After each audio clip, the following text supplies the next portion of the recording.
Hey everybody on YouTube, I'm Owen-H. Welcome to What's It Worth? And since Jurassic World Rebirth is just around the corner, I'm going to review the next film that took 13 years to spawn, Jurassic World. New generation travels to East Nublar to visit Jurassic World, a revitalized resort emanating from the ruins of Jurassic Park, where not only dinosaurs roam the island, but the visitors get a chance to interact with them up close and personal. However, when a deadly genetically modified hybrid breaks free, the Indominus Rex wreaks havoc and plunges the island into chaos. Welcome to Jurassic World. And you know what? I can't believe it took so long for Universal to produce a proper Jurassic Park sequel, because they decided to bring back Jurassic Park, but in a different way with Jurassic World, which was not what everyone expected. When it came out, yes, I did see it because I grew up on these movies and I wanted to see another Jurassic Park film. I really enjoyed it. It did rejuvenate the franchise in a different way. But the film does have weak points, and I'm about to go over them.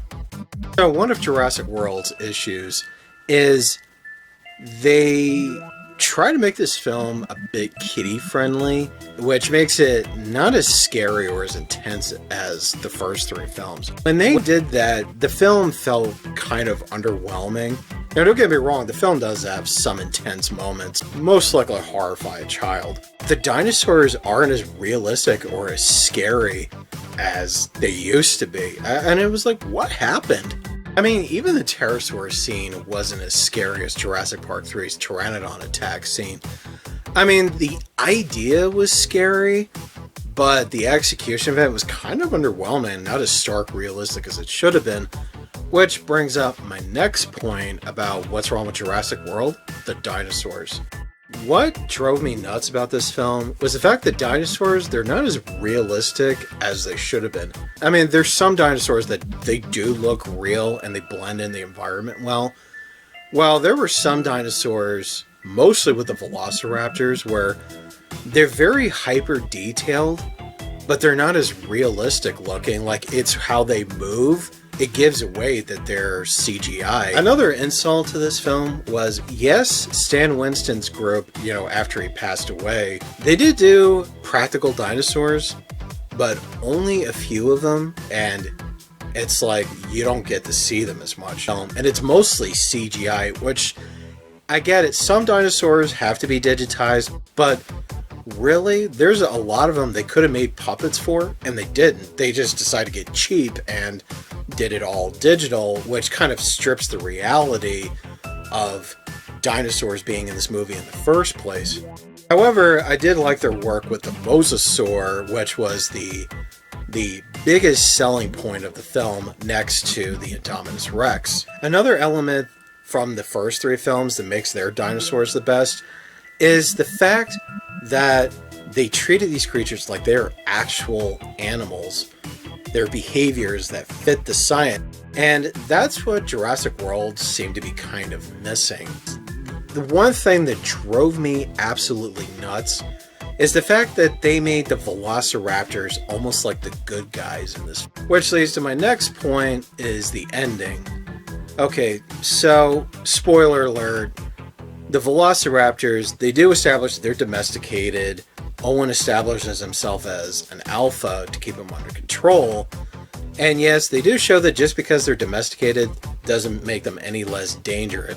And the Indominus Rex comes along, he becomes the next alpha because Owen finds out too late that that creature is not just part of a T-Rex, but he is also part velociraptor. And then when it comes to the final showdown where the Indominus Rex comes along, Blue turns on the Indominus, and then the other raptors jump on it.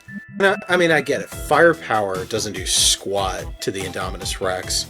So then their next big move was to let the T-Rex from the original Jurassic Park out of its paddock, which it was cool, especially with the part where he just knocks down the Spinosaurus skeleton, like, in your face for Jurassic Park 3. And then they have this epic showdown between the two of them. And it started out really good, but then this is where they had to ruin it. And I get it, it makes kind of sense because Blue's like a distraction for the Indominus while the Rex delivers the crippling blows. But when they have those two fighting the Indominus together, I went like, what the hell is this? It felt less like Jurassic Park and more of like something out of Godzilla. Oh, and then the Mosasaur finishes him off. Where is all of this coming from? That does not fit the science for Jurassic Park at all. Dinosaurs, like especially two different types, they don't team up, okay? They don't do that shit. This part, I had to look at this at a completely different way. Because the idea that the T-Rex and the Velociraptor have a mutual understanding made me go like, I'm sorry, am I watching a Jurassic Park film or is this a Pokemon knockoff? So the other downside of this film that's kind of minor, but I figured I'd bring it up anyway, would be the characters. Unlike Michael Crichton's well-written, well-established, well-layered characters that Spielberg made memorable in the first Jurassic Park, Jurassic Worlds, they had to make up their characters, and you get the impression they're not really characters. As a matter of fact, they're either cliches, stereotypes, or personalities. And the same kind of goes for the casting. With the first Jurassic Park, they took actors that barely had a name for themselves, like maybe a couple, and after the film's released, then they became household names. With Jurassic World, it's like some of them were good, but there were actors that were already well known in other films before Jurassic World. Perfect example, Chris Pratt. I love Chris Pratt. I think he's awesome. But he kind of stands out because the first movie that everyone associates him with is Guardians of the Galaxy. Claire, played by Bryce Dallas Howard, fantastic actress. She's good in anything she's in, but she's another one that you feel it feels kind of cookie cut, and that's because she's pretty well known in other films too. Whether you recognize her in The Village, Lady in the Water, Spider-Man 3, Terminator Salvation, she's another one that sort of stands out. Same goes with her nephew, Gray, played by Ty Simpkins, who we all know from the Insidious saga. Now with Ms. Rami, played by the late Irfan Khan, which I cannot believe he passed away. I didn't even know he passed away until recently. I'm playing as this rich, eccentric park owner. Didn't bother me, and that's because I barely knew him in any other film. One I recognized him from right off the bat was The Amazing Spider-Man. Now with the guy who plays Hoskins, he is an amazing actor. I mean, I've seen him in a lot of shows and a lot of movies. This guy delivers his best, even if it's so crappy. This guy, he's one of those actors where you could put him in anything and he's really good.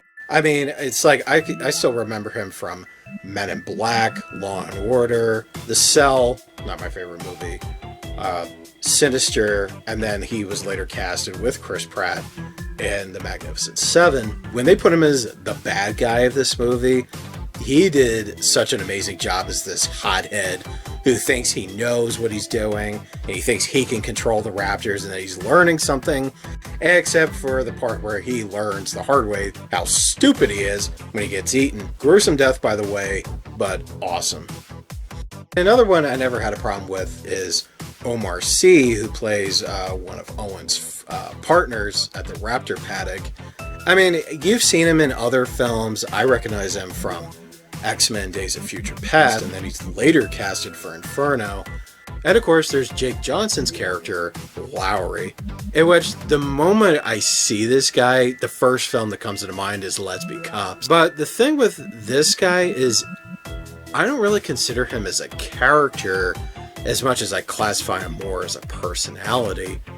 He's written in a way that only a specific kind of actor would play as him, which that's why they put Jake Johnson as that character, because he's known in comedies, so he's kind of typecasted for that particular role. We can't forget Judy Greer's character, Karen, who is Claire's sister. Like, she's in there because she's pretty well known in movies like Carrie, the Ant-Man trilogy, and of course she would be later put into Halloween. And it's like, you know, she plays as your typical mom who's just going through a lot, and it's like she's a good actress, but she's another one that sort of stands out. And of course, you get the cameos of Jimmy Fallon and supposedly Jimmy Buffett, the singer of Margaritaville. And it shows this guy holding 2 margarita cups in his hand. And I'm like, that's Jimmy Buffett? Damn! I don't know. It's like, I looked him up in the credits. He wasn't credited. It could have been an uncredited cameo. I could be wrong. I don't know. Now, despite of that list of downsides that film had, the film does have a lot of pluses to it. One of them is, in its own way, it does revive the franchise, but on a much lower level, and then they'll try building up something more with the sequels. And it does leave you wanting more. And on top of that, they were doing what Jurassic Park 3 did, where they were introducing something new. They were trying to do something different with the story, which that was the thing that worried me when this movie was coming out. I thought when they called it Jurassic World, I thought they remaking Jurassic Park, but setting it in today's generation. And I went like, yep, it is gonna suck because today's generation sucks. And still does. But then when I saw B.D. Wong reprise his role as Henry Wu from the original, I went, okay, so it's a 4th film. Now I feel better. But I was still a little weary about what they were going to do. They were doing hybrids because, according to the focus group, no one's impressed with a dinosaur anymore. So they created hybrids to up the wow factor. They're dinosaurs, wowing up. Kids these days.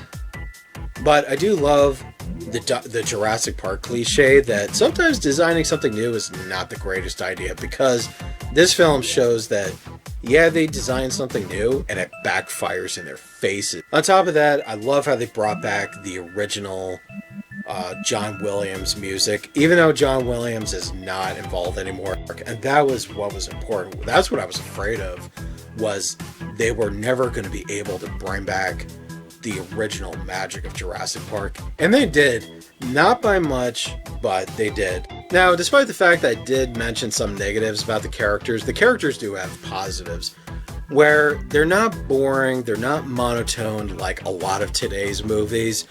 They were actually fun to watch. Especially the comedy aspect that Colin Trevorrow is an expert in. It's like, you know, it was perfect. It was like it kept your attention. You enjoy every moment of the film. I mean, especially with Chris Pratt, he could be funny and serious at the same time. And this guy is just enough to make you laugh. I mean, that was what was important, was it was entertaining in all different levels. Another thing I forgot to mention is there were some parts of the film they could have removed in exchange for some deleted scenes. However, there is one deleted scene I'm glad they cut out, which is a dino turd scene. A scene I hated in Jurassic Park 3. I didn't care much for it in Jurassic Park. And I'm glad they had enough brains to cut this out of Jurassic World. So, thank you. So, where do I rate Jurassic World? As much as I really enjoy the movie and it really re-sparked my Jurassic Park fandom, I gotta give this film a half-price rating because there are some aspects they should have made improvements on. Okay, so I'm done reviewing Jurassic World. Please leave a comment, please subscribe. I'm Owen H. Have a nice day.